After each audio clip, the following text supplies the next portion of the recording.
आपका पुत्र है। हम सब भी आपके पुत्र हैं, हम सभी आपके पुत्र हैं।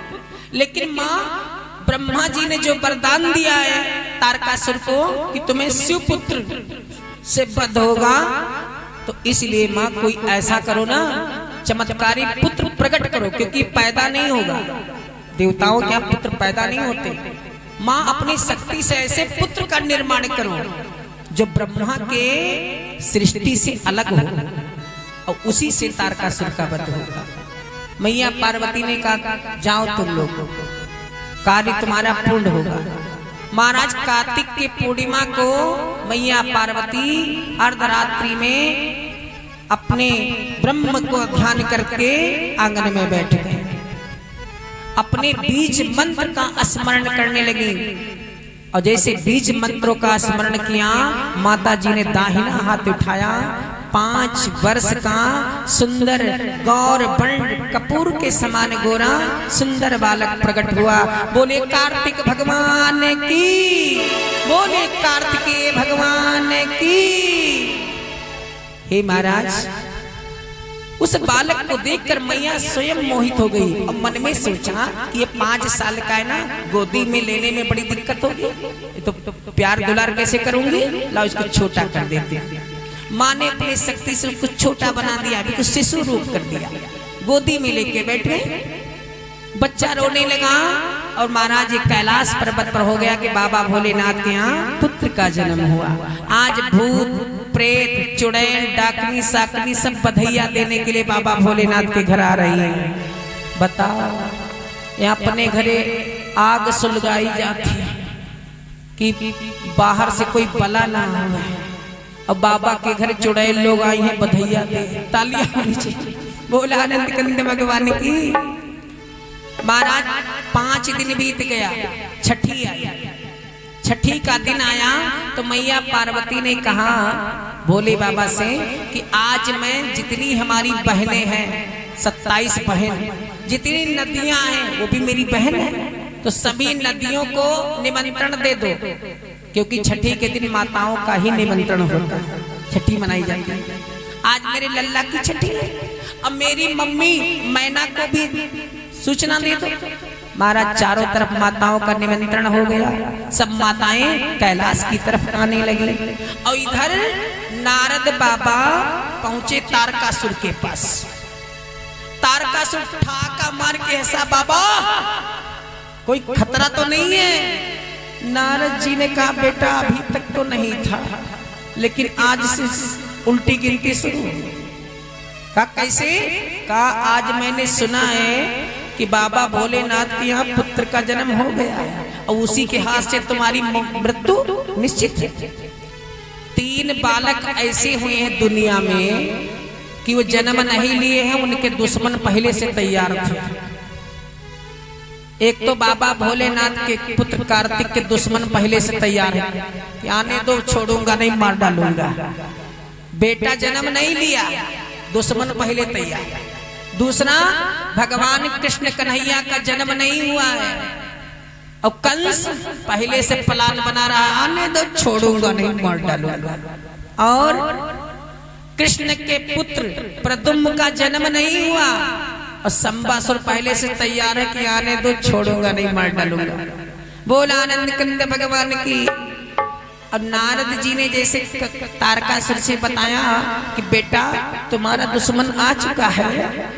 तारकासुर ने कहा बाबा कितना दिन हुआ? का कल छठी है। का अच्छा ठीक है, जाओ।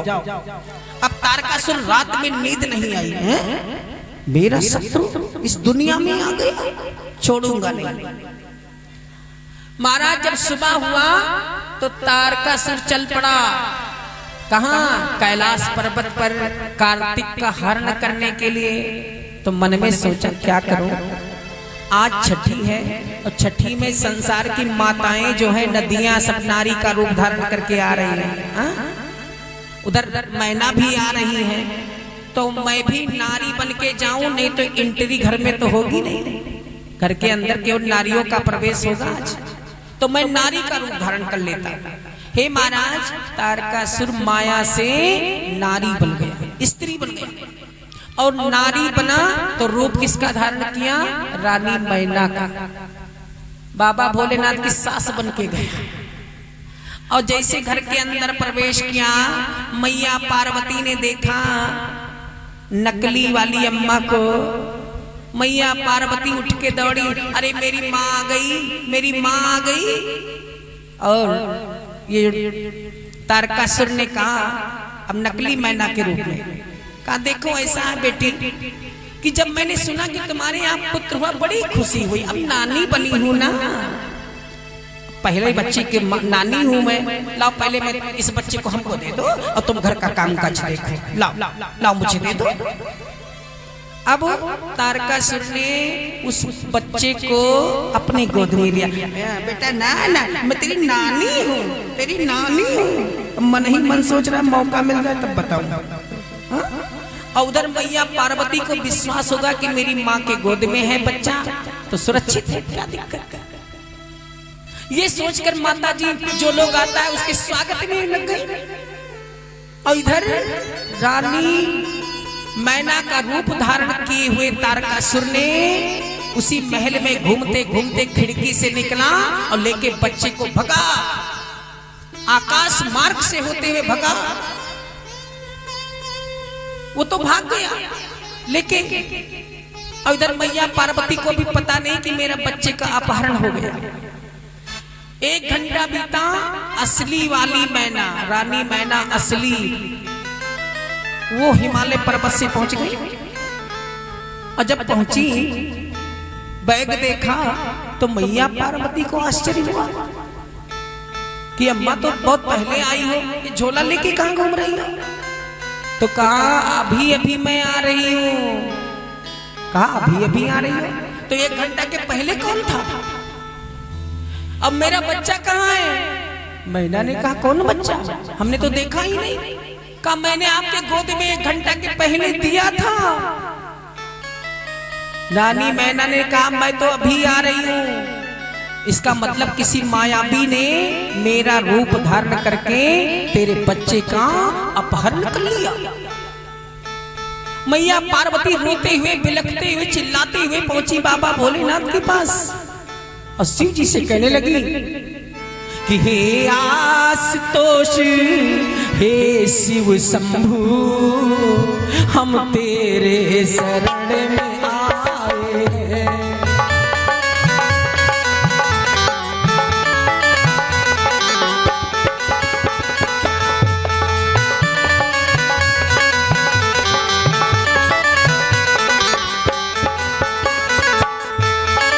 आशुतोष है शिव शंभु, हम तेरे शरण में आए हैं। आंखें खोलो है भूतनाथ, आंखें खोलो है भूतनाथ, हम सब घर में घबराए हैं।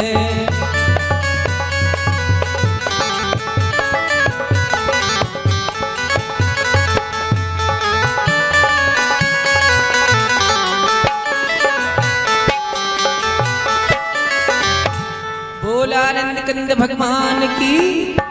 मैया पार्वती ने कहा कि आप आंखें तो खोलो, समाधि लगाए कि बैठे हो और घर में पुत्र का अपहरण हो गया। भोले बाबा ने कहा अपहरण हो गया? कौन ले गया? मेरे पुत्र का अपहरण? अच्छा, अब बात समझ में आ गई। लेकिन कोई बात, चिंता मत करो। मैया पार्वती ने कहा चिंता ना करो, अरे इधर मेरा पुत्र गायब हो गया और महाराज आपके तो चिंता ना करो।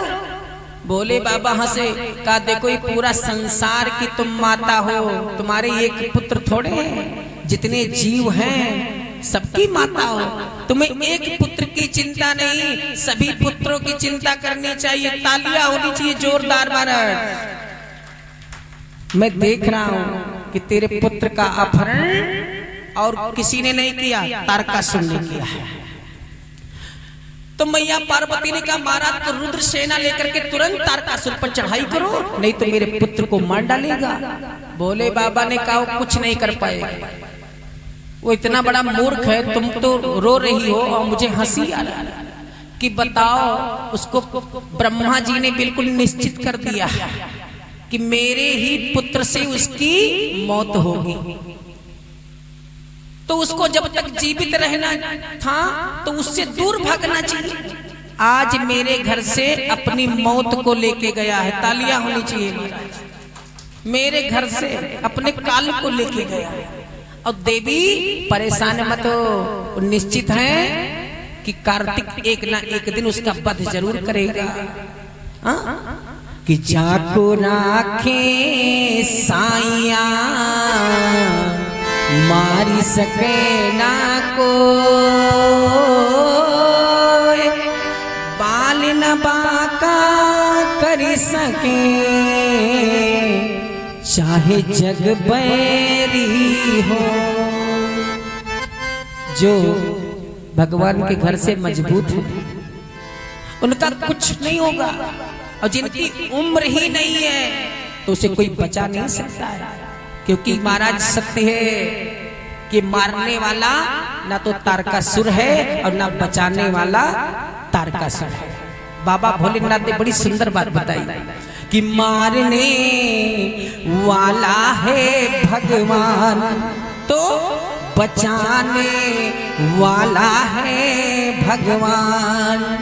बाल न बाका उसका होता जिसका रक्षक कृपा निधान। मारने वाला है भगवान बचाने वाला है भगवान। मारने वाला है भगवान बचाने वाला है भगवान। बाल न बाका होता उसका,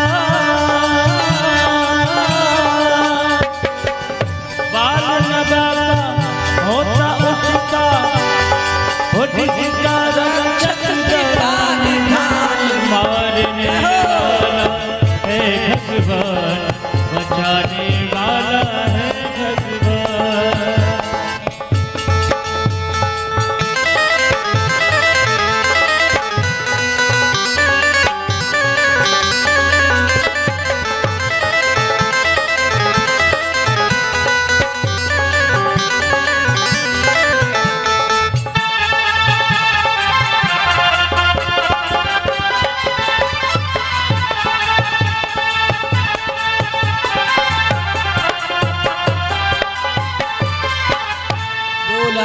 कंद भगवान की जय हो। बाबा भोलेनाथ मैया पार्वती को समझा रहे कि देवी तुम्हें केवल कार्तिक की नहीं चिंता करनी चाहिए, ये सारा संसार की तुम माता हो।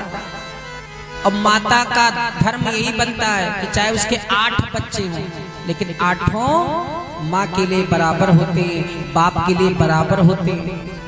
नहीं तो दुनिया वाले उंगली उठाएंगे कि बाबा भोलेनाथ के तो कार्तिक के लिए थे, तारकासुर के लिए नहीं। तारकासुर भी मेरा पुत्र, कार्तिक भी मेरा पुत्र है। इधर बाबा समझा रहे हैं और उधर क्या हुआ महाराज, तारकासुर बच्चे को लेकर के पहुंचा गिरि त्रिकुट पर। अब पर्वत के ऊपर खड़ा होकर के सोचा कि यहाँ से उठा के फेंक दूंगा, बस ये मर जाएगा, काम हो जाएगा। और तारकासुर ने यही किया, उस बालक को पर्वत के ऊपर से फेंक दिया। और जब फेंक दिया तो महाराज संयोग बड़ा अच्छा था, वो तो चला गया अपने पाताल लोक को। और इधर अग्नि देवता अपने पत्नी को लेकर के स्वधा को, क्योंकि स्वधा जो है मैया पार्वती की बहन है, तो आज साधु के घर जा रहे हैं। अग्नि देवता बाबा भोलेनाथ के साधु हैं, चंद्रमा साधु हैं। अब बताओ साधु इतना प्यारे हैं कि एक जिन्हें माथे पे यहाँ है, एक जिन्हें मुकुट के पास में यहाँ है। बोल आनंद कंद भगवान की। अग्नि देवता जा रहे थे तब तक कुछ सरसराहट की आवाज हुई। ये क्या है? ऊपर देखा तो जब ऊपर देखा तो गेंद की तरह वो बालक नीचे आ रहा था। अग्नि देवता ने कहा अरे ये तो कोई चीज गिर रही है। बस तुरंत अपना गमछा अग्नि देवता ने यूं फैलाया, अब फैला करके के महाराज खड़े हो गए और भगवान की कृपा से उसी गमछे में आके बालक गिर गया। बोले भक्त और भगवान की, बालक आ गया। अब बालक तो आया लेकिन महाराज वो रो रहा था, जार बेजार रो रहा था। अब अग्नि देवता ने गोद में लिया और उसे चुप कराने का प्रयास कर, ना ना हाँ हो, लेकिन चुप नहीं हो रहा है। एक बात और है, लड़का चुप कराने का जो कला होती है ये माताओं में होती है। हाँ? लड़का रोवे लगे और आपके गोदी में रखा जाए कि चुप कराए दे, तो आप कैसे चुप करेंगे? चुप नहीं, चुप चुप। अच्छा, डांटने से चुप होगा, वो और तेज रोए, ओकरे बदले पकड़ो लेके जाओ, होगा। और जब माताओं की गोद में जाएगा, चाहे दादी ले, चाहे चाची ले, चाहे मामी ले या मम्मी ले, किसी के गोद में जाएगा या बुआ के गोद में जाएगा, तो उनको तरीका मालूम है कि कैसे चुप कराएं। ना ना ला ला ला ला ला, आंधी पानी आवत हो कौआ ढोल बजाओ, कीचड़ काचर कौआ खाए और दूध भात हमरे भैया। यह गति देखो, बोला आनंद कंदे भगवान को चुप कराने का तरीका होता है। अब अग्नि देवता बेचारे परेशान, बालक चुप नहीं हो रहा। तब तक महाराज उसी रास्ते से गंगा जी आ रही थी। अब मैया गंगा जी ने देखा अग्नि देवता की गोद में बालक, तो सोच में पड़ गई, अग्नि देवता के तो कोई बालक नहीं है, ये कहां से उनको मिला? तो गंगा जी अग्नि देवता से कहने लगी, पूछने लगी कि हे अग्निदेव, कि हे अग्नि देव तुम बतलाओ कि यह किसका राज दुलारा है।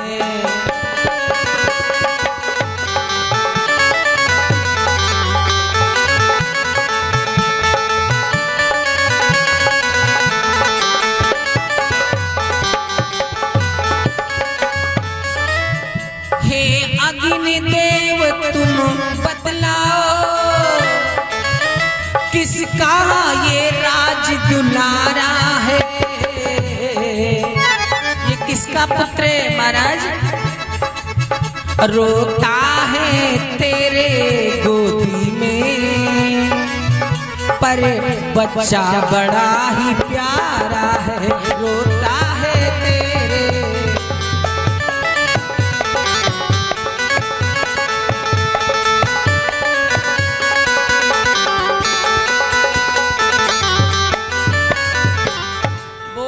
शक्ति मैया की, बोले गंगा मैया की।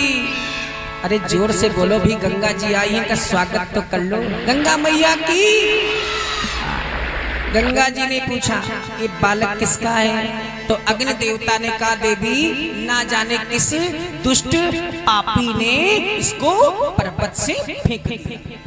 ये तो बड़ा अच्छा हुआ कि भगवान की कृपा से हम वहां पहुंच गए, नहीं तो ये गिरता नीचे और मर जाता। गंगा जी ने कहा तो बड़ा दुष्ट ये बालक फेंक दिया। अरे रो क्यों रहा?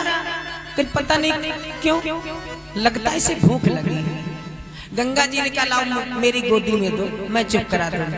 अब गंगा जी गोदी में लिया, हिलाया डुलाया, गुनगुनाने लगी, लेकिन चुप नहीं हुआ।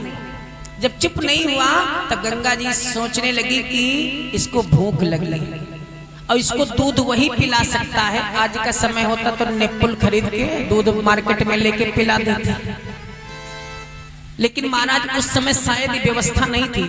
शिव पुराण में ऐसी कथा आई है कि गंगा जी विचार करती हैं कि मैं किसको बुलाऊं, ऐसी स्त्री को बुलाऊं जिसके घर नवजात बच्चा हो, छोटा बच्चा, वही दूध पिला सकता है।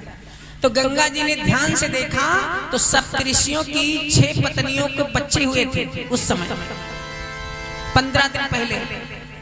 तो महाराज गंगा ने उन्हीं 6 कृतिकाओं को नीचे प्रकट किया, बुलाया और कृतिकाएं आई। देखो ये है परस्वाग, माताएं हमेशा जीवन दान देने के लिए तैयार। तालियां होनी चाहिए महाराज। देखो माँ अपने बच्चे के लिए 2 व्रत करती है। कौन? एक ललही छठ और दूसरा करवा चौथ, नहीं ओ तिलवा चौथ। पति के लिए 2 करती, करवा चौथ, हरतालिका तीज। अब पूरा दिन एक बूंद पानी तक नहीं लेती है। तालियां होनी चाहिए। हमारे समाज के लोग बैठे वो ताली बजाएं, उनको बजाने की जरूरत नहीं है, उनकी मैं अच्छाई बता रहा हूं।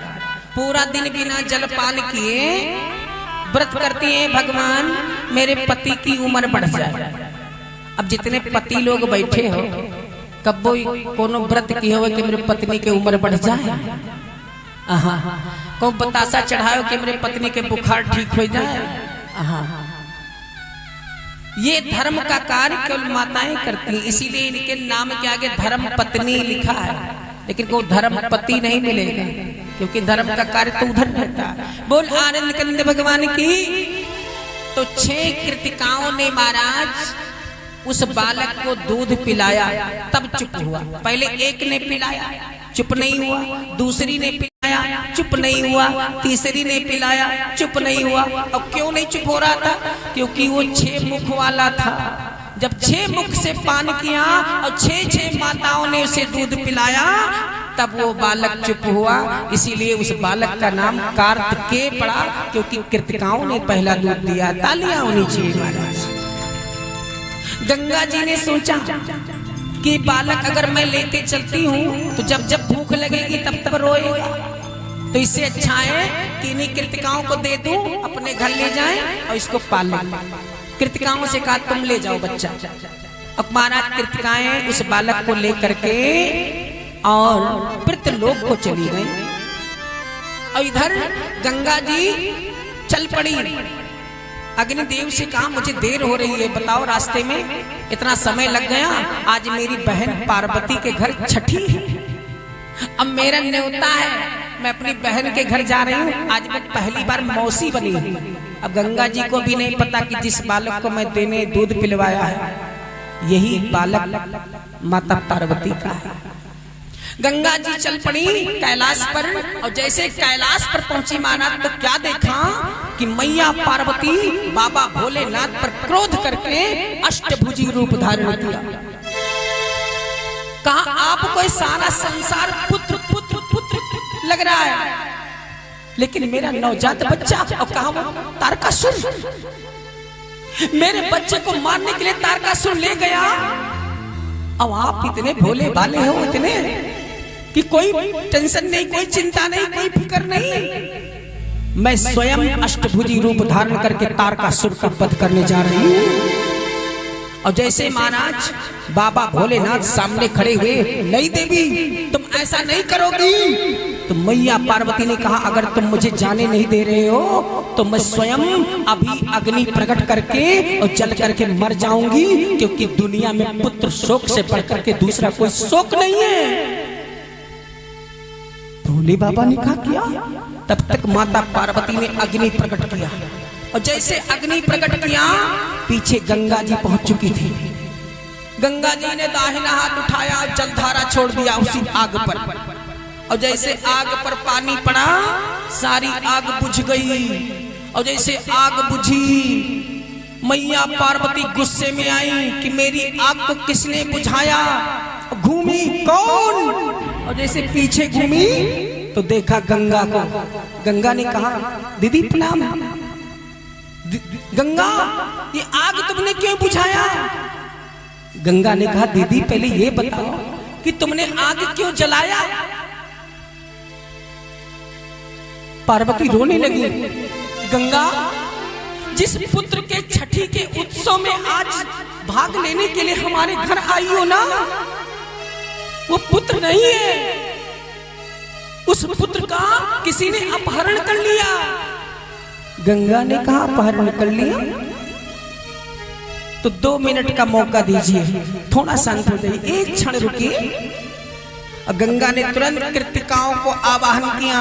कृतिकाएं उस बालक को लेकर प्रकट हो। हे महाराज, कृतिकाएं उस सुंदर बालक को लेकर के और तुरंत वहीं पर प्रकट हो गई। मैया पार्वती ने जैसे देखा, कहा बस बस यही तो मेरा लल्ला है। तुम्हें कहाँ मिला? तब सारी कथा गंगा ने मैया पार्वती को सुनाया। बोले भक्त और भगवान की, बोले आदि शक्ति मैया की। छठी